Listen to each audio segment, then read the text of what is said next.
2011 সালের একটি খবর আজকের এই দিনের, সরকারি নৌ পরিবহনের বেহাল দশা। সরকারি নৌ পরিবহন কেন, আমাদের নৌ পরিবহন বা নৌপথ আছে কিনা আপনার কাছে কি মনে হয়, এবং এটি কেন রুগ্ন দশা হতে হতে এখন ধ্বংসের দ্বার প্রান্তে বা কোনো কোনো জায়গায় একেবারে? প্রথমে আমি বলবো, যেটা অনেকের কাছে একটু চমক লাগতে পারে, যে আসলে তো নদী তো নাই। নদী যেখানে নাই সেখানে নৌপথ থাকবে কোত্থেকে? আমি বলবো যে না, এত এত নদী আছে, সেটা ঠিক আছে, কিন্তু আমাদের কতগুলো নদী ছিল আর এখন কয়টা আছে, কয়টা নদী ছিল, কয়টা খালে রূপান্তরিত হয়েছে। এটা কি নদীগুলো বুড়ো হয়ে মরে গেছে? বুড়ো হয়ে মরে হয় নাই, আমরা নরখাদকরা, নদী খাদকরা এগুলোকে ভক্ষণ করেছি, আমরা দখল করেছি, আমরা এটাকে জোরজার করে দখল করে নিয়েছি। নদীকে ভরে সেখানে আমরা বিল্ডিং গড়েছি, কারখানা গড়েছি।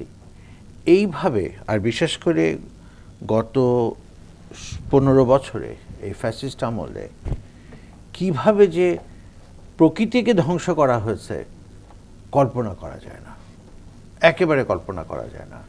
এবং যেটার ফল আমরা নিশ্চয়ই ভোগ করব এবং অলরেডি করছি। এটা কি ফল না কুফল? কুফল, অবশ্যই কুফল। আমাদের নৌপথটা ছিল, মানে আমরা এটাকে কি বলতাম, আমরা বলতাম যে নদীমাতৃক বাংলাদেশ। কথাটা খেয়াল করে দেখেন, নদীমাতৃক। কিন্তু মাথাই তো নেই, এখন মাথাই নাই, মাথাই নাই। তো শুধু মাতৃশূন্য বাংলাদেশ, মাতৃশূন্য বাংলাদেশ। এই যে নদীপথটা যে কতটা সহজ এবং কতটা যুক্তিযুক্ত, আপনি দেখেন যে বিভিন্ন জায়গা থেকে, দেশের বাইরে থেকেও নদীপথের সংযোগ দিয়েই কিন্তু দেশে বিভিন্ন জাহাজ বলেন, নদী মানে বড় জায়গাটাই হচ্ছে নৌ পরিবহন। সেই নৌ পরিবহন, এ তো গেল নদীর কথা। নৌ পরিবহন খাতে বা নৌ পরিবহন খাত সংশ্লিষ্ট যে বিষয়গুলো আছে, এগুলো প্রায় সংবাদের শিরোনাম হতো।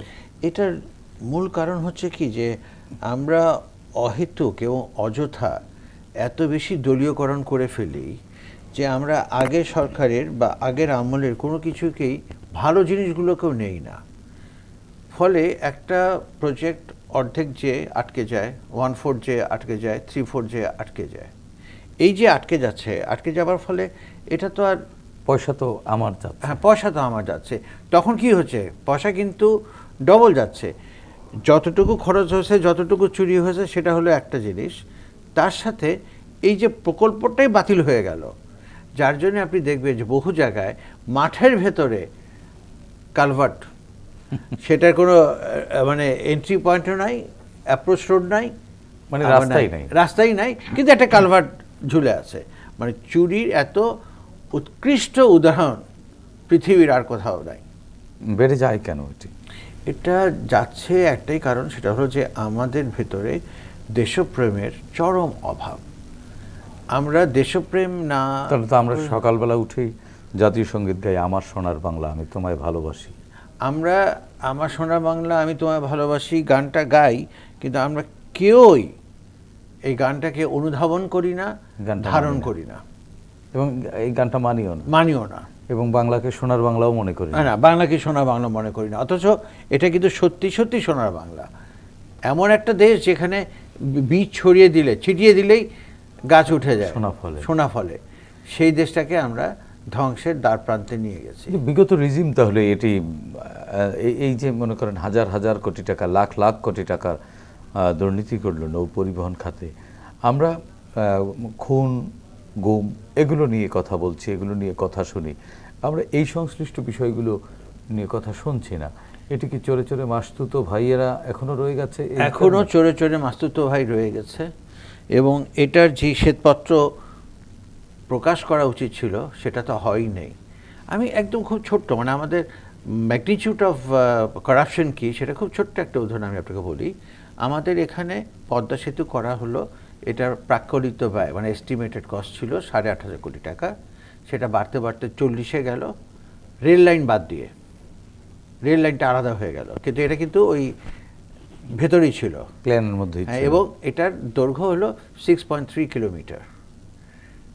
অথচ আমাদের প্রতিবেশী দেশে ভূপেন হাজারিকা সেতু 9.5 কিলোমিটার, সেটা কিন্তু এই 10,000 কোটি টাকারই কমে হয়েছে। তাহলে হয় কোথায়? ওই যে একটা জায়গায় যেখানে আমি বারবারই বলবো যে আমাদের দেশপ্রেমটা এখন আত্মপ্রেমে পরিণত হয়েছে, এবং আত্মপ্রেম যখন হয় তখন কেউ আমরা অন্যের দিকে আর তাকাই না।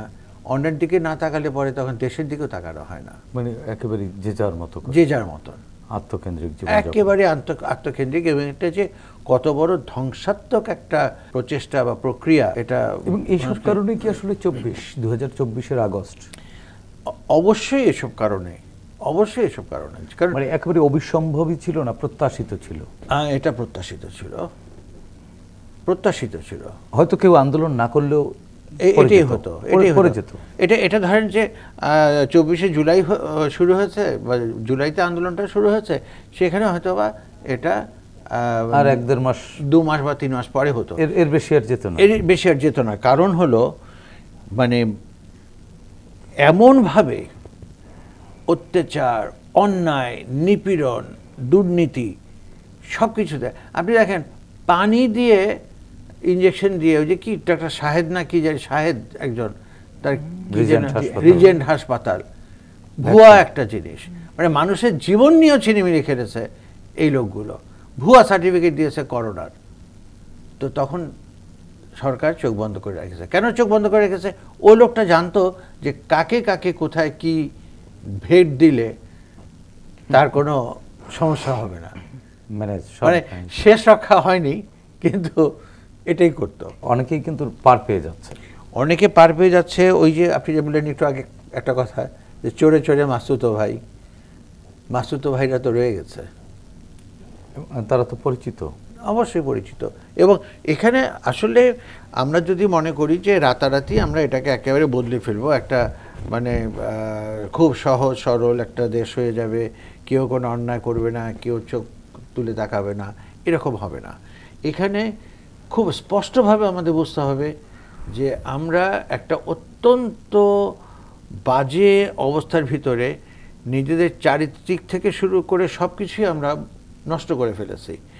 এই অবস্থায় আমাদের একমাত্র উপায় হচ্ছে, প্রথমে হলো নিজেরকে শুধরানো, পরিবারকে শুধরানো, আত্মসমালোচনাটা করা, আত্মসমালোচনাটা করা, আমার কি কি ভুল হচ্ছে।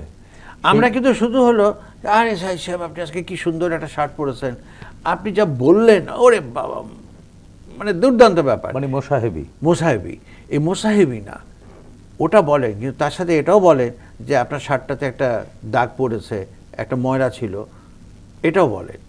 কারণ হলো যে সত্যিকার সমালোচনা না করলে গণতন্ত্র বিকশিত হয় না এবং এবং মানুষের জীবন মানের উন্নয়ন হয় না, কখনোই হবে না।